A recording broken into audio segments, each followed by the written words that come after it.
नमस्कार बच्चों, एक बार फिर से स्वागत है आपके अपने हिंदी गुरु यूट्यूब चैनल पर।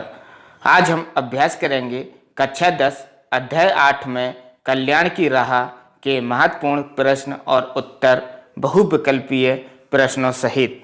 अगर आप हमारे चैनल पर नए हैं तो चैनल को अवश्य सब्सक्राइब करें, यह बिल्कुल फ्री है। नमस्कार बच्चों, आज हमारा पूरा देश कोविड-19 का सामना कर रहा है।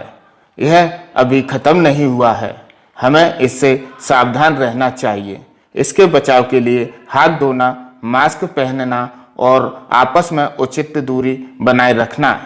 हमेशा याद रखें, 2 गज दूरी, मास्क है जरूरी। आइए बच्चों, देखते हैं पहला प्रश्न। चलने के पूर्व बटोही को क्या करना चाहिए? उत्तर: चलने से पूर्व बटोही को मार्ग की भली भांति से पहचान कर लेना चाहिए। कवि के अनुसार व्यक्ति को किस रास्ते पर चलना चाहिए? उत्तर: कवि के अनुसार व्यक्ति को उसी रास्ते पर चलना चाहिए जिसको उसने अच्छी तरह से समझ और देख लिया है। प्रश्न 3, प्रत्येक सफल राहगीर क्या लेकर आगे बढ़ा है? उत्तर: प्रत्येक सफल राहगीर एक निश्चित उद्देश्य तथा अपनी राह में आने वाले संकटों का सामना करने का विश्वास लेकर आगे बढ़ा है, तभी उसे सफलता मिलती है। प्रश्न 4, नरेश मेहता अपनी कविता में किसके साथ चलने की बात कह रहे हैं? उत्तर: नरेश मेहता अपनी कविता में संघर्ष करते हुए सूरज के संग संग चलते रहने की बात कह रहे हैं। प्रश्न 5, नदियां आगे चलकर किस रूप में परिवर्तित हो जाती हैं? उत्तर: नदियां आगे चलकर समुद्र में परिवर्तित हो जाती हैं। प्रश्न 6, कवि ने रुकने को किसका प्रतीक माना है? उत्तर: कवि ने रुकने को मरण तथा मृत्यु का प्रतीक माना है। प्रश्न 7, स्वप्न पर मुग्ध न होने की राय कवि क्यों देता है?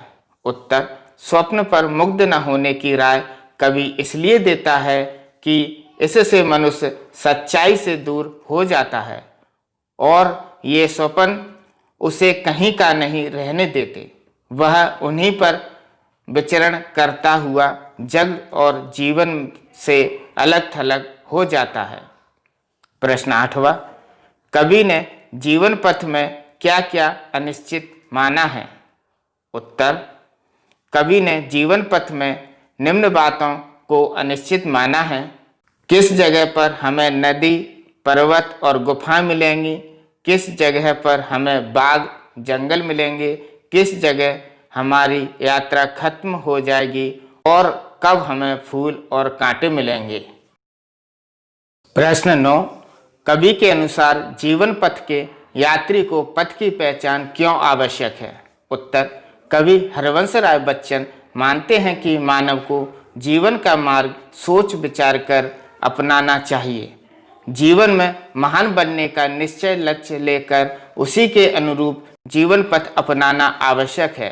जीवन पथ का चयन महापुरुषों की जीवनियों के आधार पर निश्चित किया जा सकता है। जीवन पथ निश्चित कर उसमें अच्छे बुरे का द्वंद्व नितांत अनुचित है, क्योंकि हर सफल पंथी दृढ़ विश्वास के सहारे ही मार्ग पर चलता जाता है।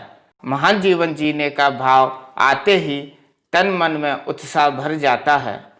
उस समय सही जीवन पथ की पहचान न हुई तो असफलता हाथ लग सकती है। अतः जीवन पथ के यात्री को जीवन पथ की पहचान होना आवश्यक है। प्रश्न 10, कवि के अनुसार क्षितिज के उस पार कौन बैठा है और क्यों? उत्तर: कवि के अनुसार क्षितिज के उस पार श्रृंगार किए हुए लक्ष्मी बैठी हैं और वह इसलिए बैठी हैं कि कोई पुरुषार्थी आए और अपने परिश्रम से उन्हें प्राप्त कर ले। प्रश्न 11, मानव जिस ओर गया उधर क्या क्या हुआ? उत्तर: मानव जिस ओर गया उधर नगर बस गए और तीर्थ बन गए। प्रश्न 12, चरेवती कविता में कवि ने लोगों को क्या क्या सलाह दी है?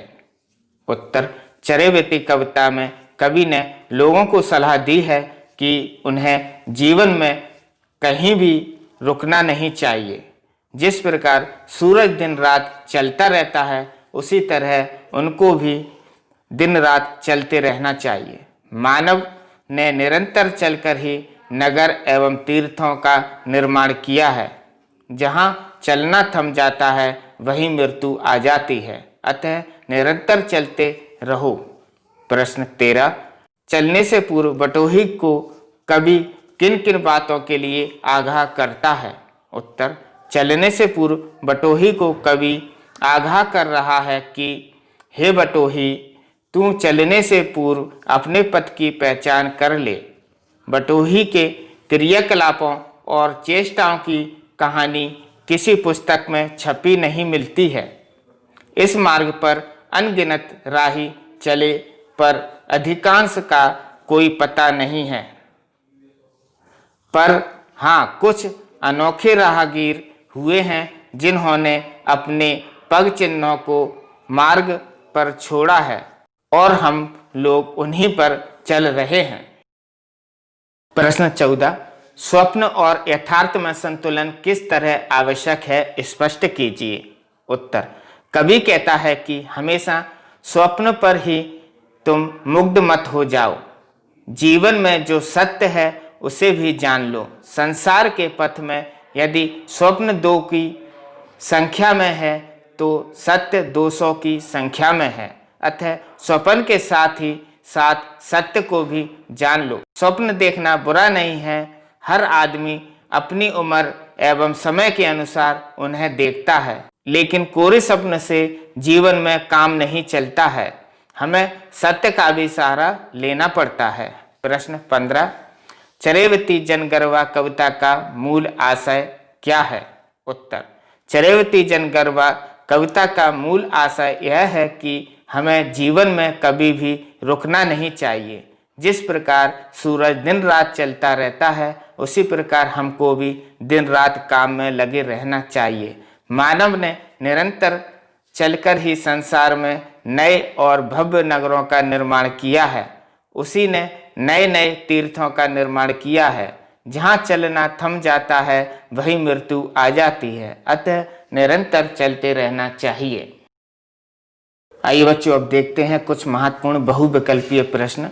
प्रश्न 1, चलने से पूर्व बटोही को क्या करना चाहिए? देखें, उसके 4 ऑप्शन दिए हैं।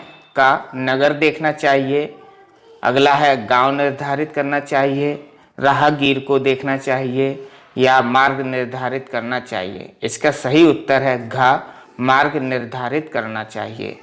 चलने से पूर्व बटोही को अपने मार्ग का निर्धारण कर लेना चाहिए। यह सही उत्तर है घ, मार्ग निर्धारित करना चाहिए। प्रश्न 2, नदियां आगे चलकर किस रूप में परिवर्तित हो जाती हैं? नदियां आगे चलकर किस रूप में परिवर्तित हो जाती हैं? क, बांध के रूप में, ख, सागर के रूप में, ग, बालू के रूप में और घ, इनमें से कोई नहीं। तो इसका सही उत्तर है ख, नदियां आगे चलकर सागर के रूप में परिवर्तित हो जाती हैं।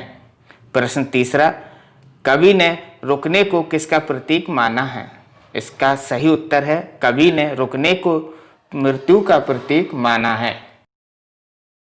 प्रश्न 4, चरैवती गरवा कविता में कवि ने लोगों को क्या क्या सलाह दी है? देखें, इसके ऑप्शन, सूरज की भांति प्रकाशित रहो, नदी के प्रवाह की भांति सतत चलो, चंद्रमा व तारों की भांति गति करो, उपयुक्त सभी। इसका सही उत्तर है उपयुक्त सभी। अगला है रिक्त स्थानों की पूर्ति कीजिए। नंबर 1, पथ की पहचान कविता के रचयिता कौन है? उत्तर, पथ की पहचान कविता के रचयिता हरवंश राय बच्चन हैं। दूसरा है जीवन में उचित लक्ष्य का निर्धारण कर, खालिस्तान में आएगा जीवन पथ। जीवन में उचित लक्ष्य का निर्धारण कर जीवन पथ पर अग्रसर होने पर ही सफलता मिलती है। तीसरा थोड़ा सा गलत है, वह ऐसा है, चलने से पूर्व बटोही पथ की पहचान कर ले। खालिस्तान में क्या आएगा? पहचान। चलने से पूर्व बटोही पथ की पहचान कर ले। चौथा है, रास्ते का एक कांटा पांव का दिल चीर देता है।